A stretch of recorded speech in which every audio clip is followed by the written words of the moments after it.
Hello guys, हम ही देखो cutter पर चढ़ रहे हैं अभी।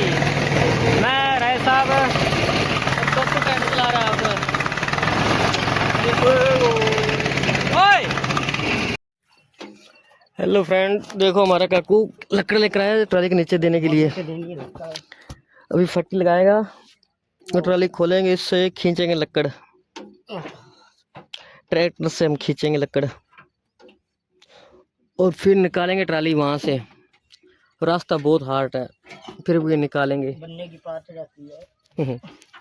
एक तो तेला है बीट वक्का का तो ले ले बारो पुत्ता था वो पुत्ता नहीं देता वो पुत्ता नहीं देता पुत्ता तो ले लो यार दातन करके सार लो ना है ना भी संदीप गुर्च बुट्टा मोड़ मैं ब्रेड दे भाई बड़ा यार बहुत ज्यादा यार कोई खाने वाला लोग नहीं खाते तो खाते चला है वो खाते क्या वो खा नहीं